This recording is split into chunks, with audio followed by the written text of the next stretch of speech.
وزیر اعظم نریندر مودی نے لوک کلیان مارگ پر ایک اہم اعلیٰ سطحی میٹنگ کی صدارت کی، جس میں ملک کی سلامتی اور دفاعی حکمت عملی کے کلیدی پہلوؤں پر غور و خوض کیا گیا۔ اس میٹنگ میں وزیر دفاع راجناتھ سنگھ، قومی سلامتی کے مشیر NSA Ajit Doval, chairman chief of defence staff CDSA general Anil Chauhan, تینوں مسلح افواج کے سربراہان اور دیگر سینئر دفاعی و سلامتی اہلکاروں نے شرکت کی۔ وزیر اعظم مودی اور دیگر شرکاء نے ملک کے اندرونی و بیرونی سلامتی کے حالیہ چیلنجز پر تفصیلی تبادلہ خیال کیا، خاص طور پر سرحدی سلامتی، دہشت گردی کے خلاف کارروائی اور سائبر سیکیورٹی کے معاملات پر توجہ مرکوز کی گئی۔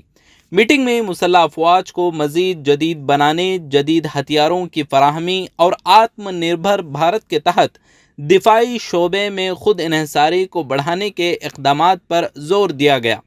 ساتھ ہی میٹنگ میں فوجی بھرتی کے نئے طریقہ کار اور مسلح افواج میں اصلاحات کے منصوبوں پر بھی بات چیت ہوئی، جس کا مقصد فوج کو مزید مؤثر اور ماڈرن لائن پر بلڈ کرنا ہے۔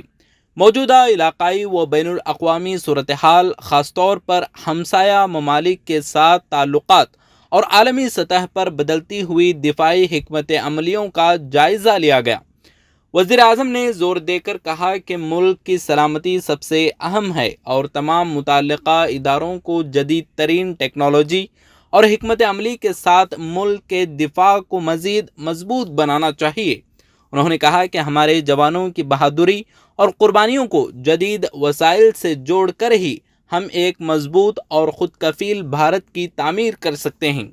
وزیر دفاع راجناتھ سنگھ نے کہا کہ وزارت دفاع مسلح افواج کی ضروریات کو پورا کرنے کے لیے پرعزم ہے۔ NSA اجیت ڈووال نے سلامتی کے نئے خطرات سے نمٹنے کے لیے جامع حکمت عملی بنانے پر زور دیا، جبکہ CDSA جنرل انل چوہان نے تینوں فوجوں کے درمیان بہتر ہم آہنگی کی اہمیت پر روشنی ڈالی۔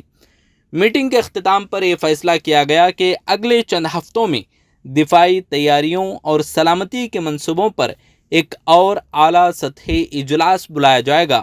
یہ میٹنگ اس بات کا واضح اشارہ ہے کہ بھارت اپنی سلامتی اور دفاعی صلاحیتوں کو مستحکم کرنے کے لیے پرعزم ہے۔